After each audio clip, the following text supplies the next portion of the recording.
बिस्मिल्लाहिर्रहमानिर्रहीम। तो एक बार फिर आपकी खिदमत में हाज़िर हुए हैं पेयरिंग स्कीम लेकर मैथमेटिक्स की क्लास 9th और क्लास 10th। तो स्कीम इस बार थोड़ी चेंज की गई है, तो सोचा कि आपको स्कीम बता दी जाए ताकि कोई भी स्टूडेंट जो है गलत तैयारी ना कर रहा हो। तो MCQs में देखें तो 15 MCQs टोटल होने हैं। अब पहले चैप्टर में पहले दो या तीन MCQs आते थे पहली स्कीम के मुताबिक, 2022 हो गई या 2021 वाली हो गई। तो 2023 में जो उन्होंने स्कीम बनाई है, उन्होंने 15 MCQs बनाए और एक MCQs उन्होंने ना पहले चैप्टर में से भी एक MCQs है, चौथे में, 7वें, 9वें चैप्टर में, चैप्टर 10, चैप्टर 11 और चैप्टर 12 में एक MCQs आना है। उसके बाद दो MCQs आने हैं चैप्टर 2 में से, चैप्टर 3, चैप्टर 5 और चैप्टर 6। अब पहले जो रेशो होती थी ना, तो उसमें से पहले चैप्टर में से और दूसरे चैप्टर में से ज़्यादा रेशो होती थी और लास्ट वाले जो 2 चैप्टर थे उनमें से ज़्यादा रेशो होती थी। लेकिन जहाँ पर उन्होंने क्या किया है कि उन्होंने पहले और दूसरे चैप्टर में से सिर्फ पहले में एक और दूसरे में क्या कर दिया, उन्होंने 2 MCQ दिए हैं, सब में बराबर के डिवाइड कर दिए उन्होंने। तो शॉर्ट क्वेश्चन नंबर 2 में 6 हमने करने हैं, टोटल 9 उन्होंने MCQ देने हैं, टोटल 9 शॉर्ट क्वेश्चन होने हैं। तो चैप्टर नंबर 1 में से 3 शॉर्ट क्वेश्चन आने हैं, पहले चैप्टर नंबर 1 में से 2 शॉर्ट क्वेश्चन आते थे, तो चैप्टर 2 में से भी 3 कर दें और चैप्टर 3 में से। अब पहले क्वेश्चन नंबर 2 बनता था चैप्टर 1, चैप्टर 2, चैप्टर 3 और चैप्टर 4 में से, लेकिन चैप्टर 4 को उन्होंने क्या कर दिया है, क्वेश्चन नंबर 3 में शामिल कर दिया है। तो चैप्टर नंबर 4 में अब क्या है, दो शॉर्ट क्वेश्चन आने हैं चैप्टर 5 में, सबसे ज़्यादा रेशो चैप्टर 5 में होनी है 4 शॉर्ट क्वेश्चन की। चैप्टर 6 में कितने आने हैं, 3 शॉर्ट क्वेश्चन। इसी तरह क्वेश्चन नंबर 4 जो है ना, तो चैप्टर 7 में 2 शॉर्ट क्वेश्चन आने हैं, चैप्टर 8 में, चैप्टर 9 और चैप्टर 10 में एक शॉर्ट क्वेश्चन आने हैं। अब पहले जो रेशो थी चैप्टर 9 और चैप्टर 10 की रेशो ज़्यादा होती थी, तो उन्होंने चेंज करके सबसे ज़्यादा रेशो किसको दे दिया, चैप्टर 7 में। क्वेश्चन नंबर 3 में रेशो सबसे ज़्यादा चैप्टर नंबर 5 की है और क्वेश्चन नंबर 2 में जी बराबर है चैप्टर 1, चैप्टर 2 और चैप्टर 3।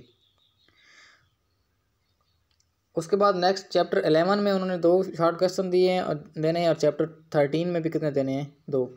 अब नेक्स्ट मोस्ट इम्पॉर्टेंट पार्ट जो है ना, लॉन्ग क्वेश्चंस अक्सर गलत होते हैं। गलत होने की वजह ये है कि हम अगर में पहला चैप्टर आता है तो हमें मालूम नहीं होता कि पहला चैप्टर के साथ किस चैप्टर को का इल्हाक किया है उन्होंने। तो हम पहला चैप्टर का जो पार्ट ए है वो तो बड़ी आसानी से कर लेते हैं, लेकिन पार्ट 2 की जब बात आती है तो हमें पता ही नहीं होता कि पार्ट 2 कहाँ से आना है। तो इस वजह से हमारा जो पार्ट ए, हमारा एक पार्ट रह जाता है और हम सोच रहे होते हैं कि हमारा जो क्वेश्चन मुकम्मल हो गया, लेकिन क्वेश्चन मुकम्मल नहीं होता। अब क्वेश्चन नंबर 5 जो है ना, लॉन्ग क्वेश्चन का, तो उन्होंने चैप्टर 1 और चैप्टर 2 अगर आपने किया है तो पार्ट 1 चैप्टर 1 में से आएगा, पार्ट 2 चैप्टर 2 में से आएगा, तो आपका एक लॉन्ग क्वेश्चन मुकम्मल हो जाएगा। उसके बाद क्वेश्चन नंबर 6 में चैप्टर 3 और चैप्टर 4 शामिल है। 7 क्वेश्चन में चैप्टर 5 और चैप्टर 6 शामिल है। और क्वेश्चन नंबर 8 में कौन से शामिल है, 7 और 13। अब इन में से ज़रा देखें तो आपने 3 करने हैं, आपकी चॉइस है। अगर आपको पहले 6 आते हैं तो आप पहले 6 कर लें, अगर आपको पहले 4 आते हैं तो पहले 4 के साथ आपको करने पड़ेंगे 7वां और 13वां चैप्टर को उन्होंने मिला दिया है। तो इस तरह की पेयरिंग स्कीम उन्होंने बनाई है। उसके बाद कंपलसरी क्वेश्चन जो है ना, मसला, वो आना है चैप्टर नंबर 12 में से। चैप्टर 9 या चैप्टर 12 में से एक थ्योरम आएगा, वो आपकी चॉइस है कि आप चैप्टर नंबर 9 के कर लें या चैप्टर नंबर 12 के। तो ये थी पेयरिंग स्कीम क्लास 10th की मैथ की। नेक्स्ट आती है 9th क्लास।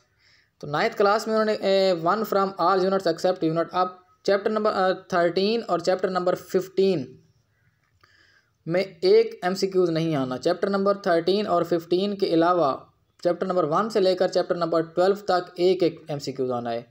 और चैप्टर नंबर 13 और 15 में कितने आने हैं, 2 MCQs। तो अब no MCQs from unit 13 and 15। 13 और 15वें यूनिट में से कोई MCQs नहीं आना। पहले ज़्यादा रेशो होती थी चैप्टर नंबर 13, 14, 15, 16 और 17 की, इनमें से ज़्यादा MCQs आते थे।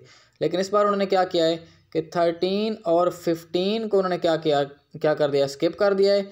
बाकी जो चैप्टर है ना, 13 और 15 के अलावा बाकी हर में से कितने MCQs आने हैं, एक MCQs आना है। उसके बाद क्वेश्चन नंबर 2 में ज़रा देखें तो यूनिट 1, 2, 3, 4, 5 यूनिट शामिल हैं पहले क्वेश्चन नंबर 2 में। यूनिट 1 में भी 2 शॉर्ट क्वेश्चन आएंगे, यूनिट 2 में भी 2 आएंगे, यूनिट 3 में भी 2, यूनिट 4 में भी 2 आएंगे और यूनिट 5 में कितने शॉर्ट क्वेश्चन आएंगे, 1। उसके बाद क्वेश्चन नंबर 3 में छठे यूनिट में भी 1 आएगा, 7वें में 2, 8वें में 2, 9वें में 2, 10वें में 1 और 11वें में 1। उसके बाद चैप्टर 4 में क्वेश्चन नंबर 4 में देखें तो यूनिट 12 में एक आएगा, 13 में भी एक, 14 में एक, 15 में 2, 16 में 2 और 17 में 2।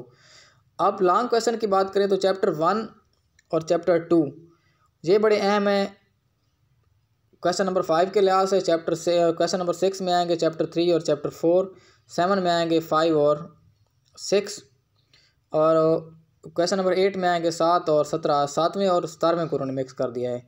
और जो मसला है वो हमारे पास आएगा चैप्टर नंबर 12 में से या चैप्टर नंबर 16 में से। पहले क्या होता था कि कंपलसरी क्वेश्चन जो आता था वो या चैप्टर नंबर 9 में से आता था या चैप्टर नंबर 12 में से, लेकिन इस बार उन्होंने क्या किया है कि या 12 चैप्टर में से आएगा या 16वें चैप्टर में से आएगा। तो होपफुली आपको समझ आ गई होगी। ये थी pairing scheme mathematics class 10th और क्लास 9th की। तब तक के लिए अल्लाह हाफिज़।